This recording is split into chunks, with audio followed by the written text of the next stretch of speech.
bilangan asli N terbesar sehingga 5 pangkat N merupakan faktor dari hasil penjumlahan ini.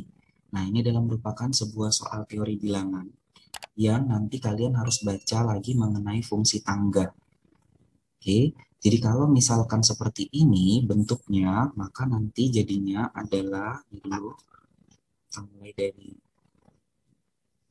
2019 faktorial ditambah 2020 faktorial ditambah dengan 2021 faktorial. Nah, nilainya adalah 2019 faktorial ditambah, ini saya jabarkan jadinya 2020 dikali 2019 faktorial ditambah 2021 dikali 2020 dikali 2019 faktorial.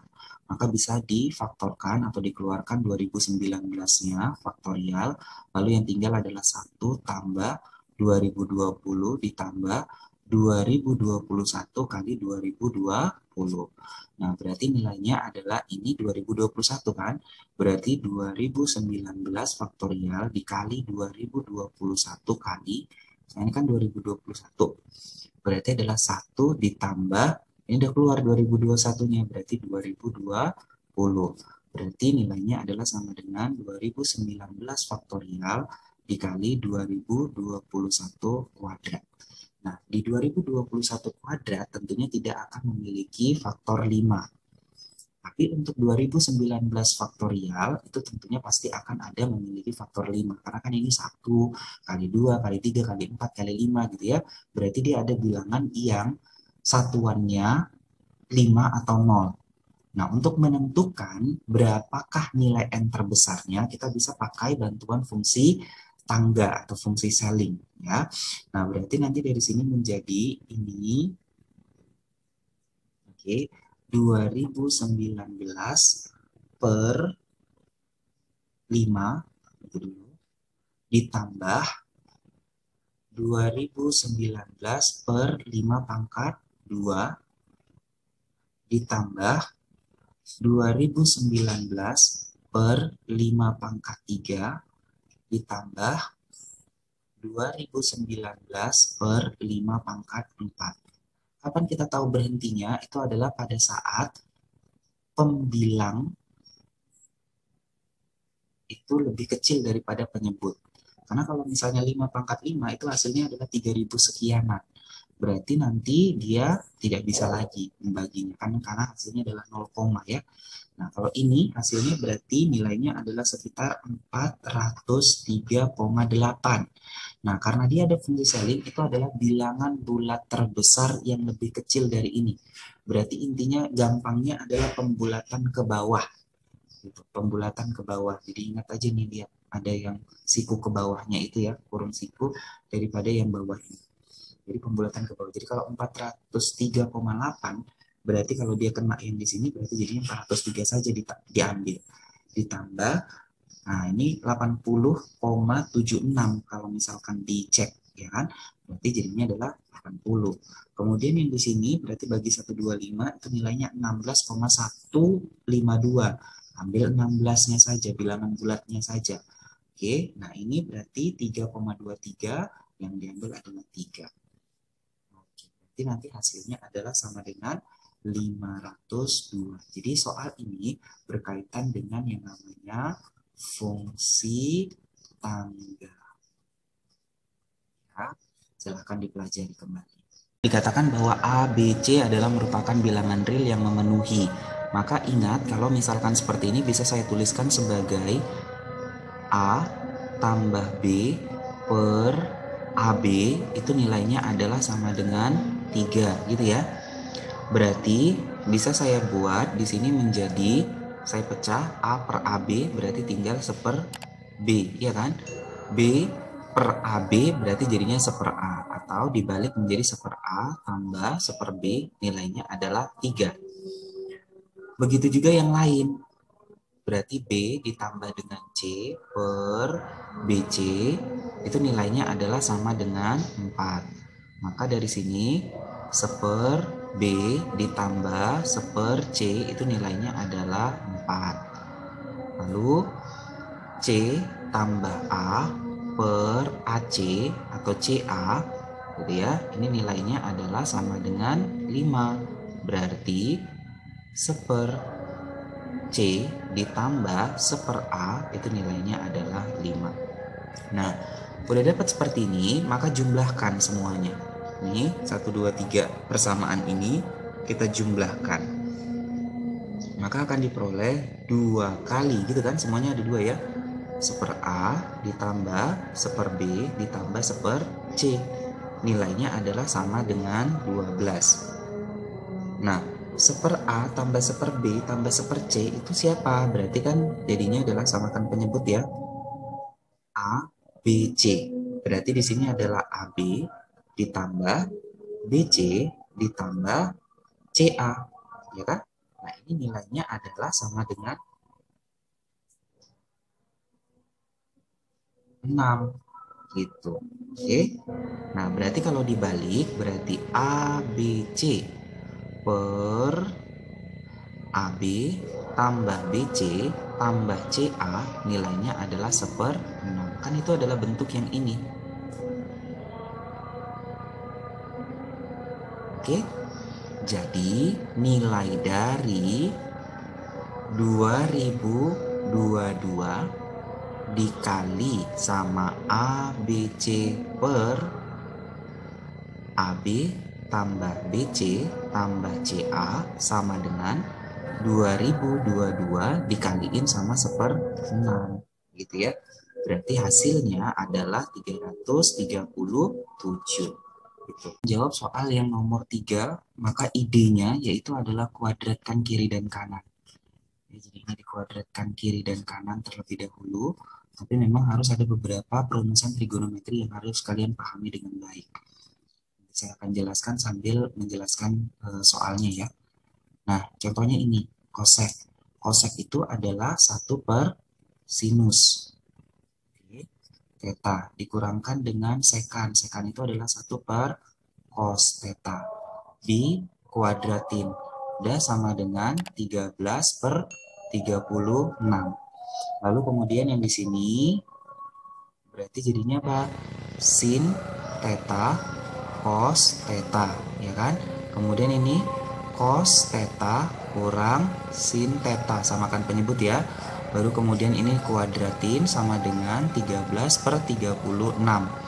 Nah, ini kalau dikuadratin kan jadinya adalah cos kuadrat theta tambah sin kuadrat theta kurang 2 sin theta cos theta per, oke, itu adalah sin theta cos theta kuadrat. Pas. Nah, secara trigonometri bentuk daripada sin kuadrat theta tambah cos kuadrat theta itu adalah identitas gitu ya. Berarti nilainya berapa? 1.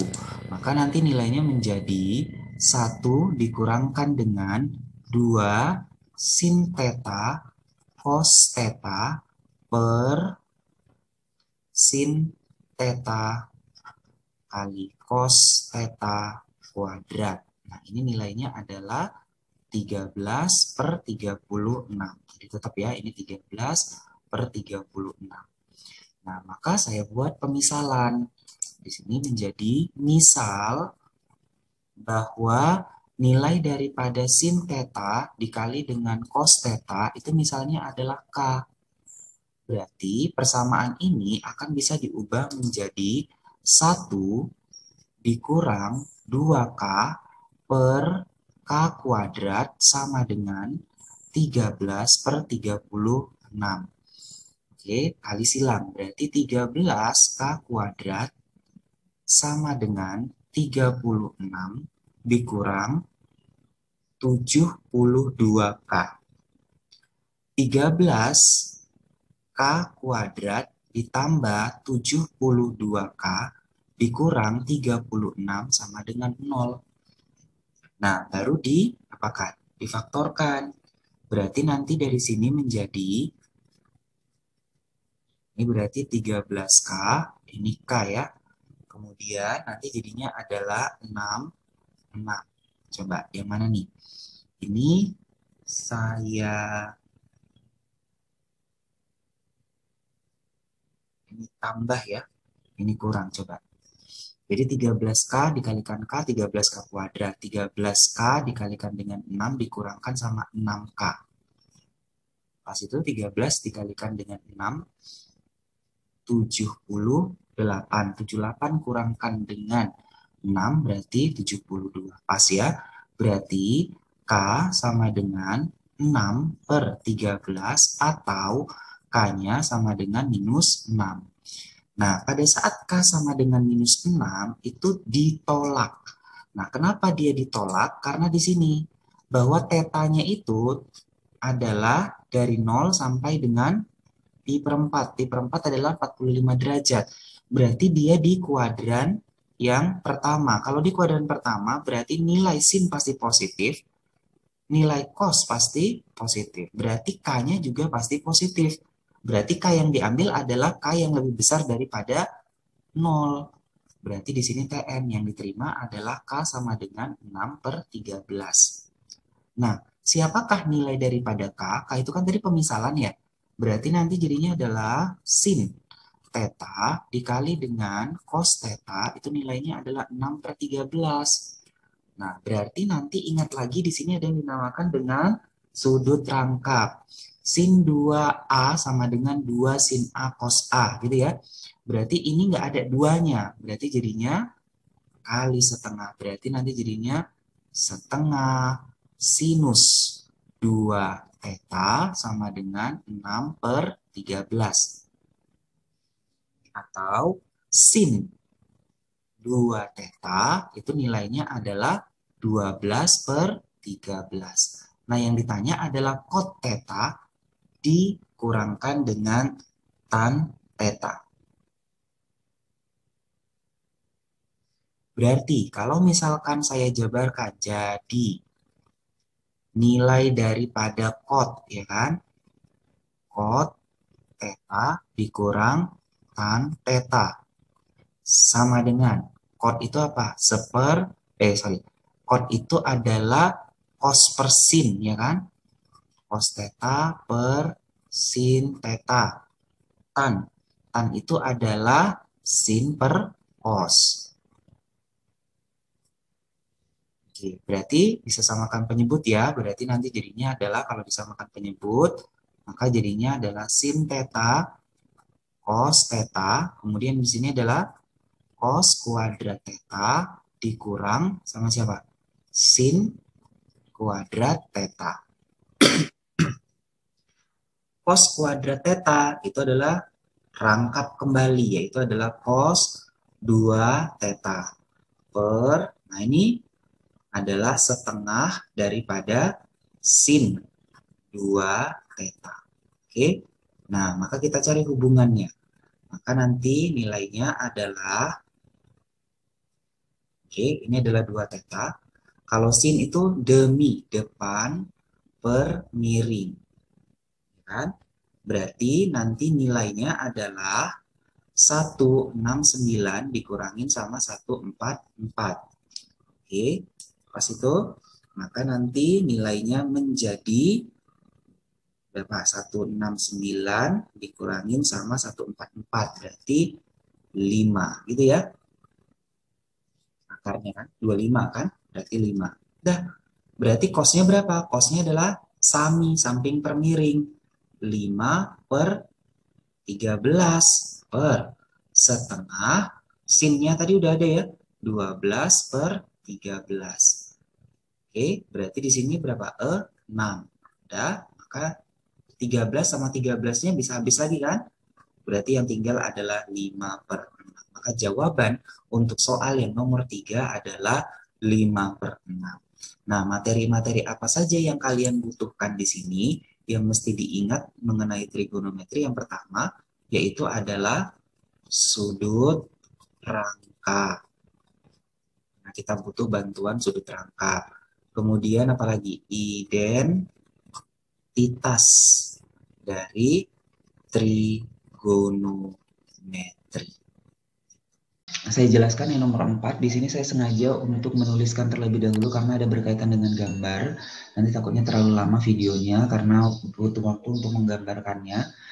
Jadi caranya adalah daerah A berbentuk persegi panjang yang memiliki titik sudut sekian. Nah, itu digambarin dulu di dalam koordinat kartesius.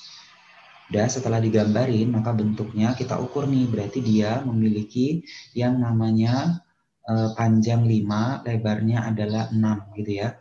Karena kan di sini adalah dari 1 sampai minus 5 itu berarti 6, dari minus 1 sampai dengan 4 berarti 5. Lalu kemudian gambarkan garisnya. Nah, gimana cara gambar garis? Cara menggambar garis itu adalah tentukan titik potong dengan sumbu X dan titik potong dengan sumbu Y. Oke, kalau misalnya titik potong dengan sumbu Y, berarti X-nya yang 0. Berarti Y-nya berapa? Y-nya adalah ternyata minus 5. Lalu kemudian titik potong dengan sumbu X, Y-nya yang 0. Berarti X-nya berapa? X-nya adalah 10/3 atau 3/3. Nah, kan itu letaknya di sini nih. Kita mau lihat apakah kalau misalnya diperpanjang 4,1 itu termasuk ke dalam garis ini atau enggak. Karena kalau enggak nanti akan jadi sulit tuh. Ya kan? Nah, tes aja. Nah, dites 4,1. Masukkan ke dalam persamaan garisnya. Jadinya adalah Y-nya 1, X-nya 4. 1 sama dengan 3/2 kali 4 kurang 5. Berarti hasilnya adalah 6 kurang 5, 1. 1 sama dengan 1. Benar. Berarti 4,1 titik yang dilalui oleh garis. Ya kan? Nah, hubungkan. Ternyata yang diminta adalah peluang yang terpilih titik yang berada di bawah garis. Kalau titik yang berada di bawah garis itu bentuknya apa? Bentuknya adalah sebuah segitiga, gitu kan? Nah, kalau misalnya bentuknya segitiga, berarti kan daerahnya tuh di sini. Dibandingkan dengan daerah yang luas ini kan persegi panjang, berarti NA-nya itu adalah segitiga dibandingkan dengan luas daripada persegi panjangnya, berarti setengah kali. Oke, alasnya saya anggap ini berarti 6, tingginya adalah ini ya, 4 ya, karena kan dari sini ke sini kan, dari 0 ke 4, 4 per persegi panjang, panjang kali lebar, 6 kali 5, berarti nilainya 6-nya habis, setengah kali 4 itu 2, 2/5 itu.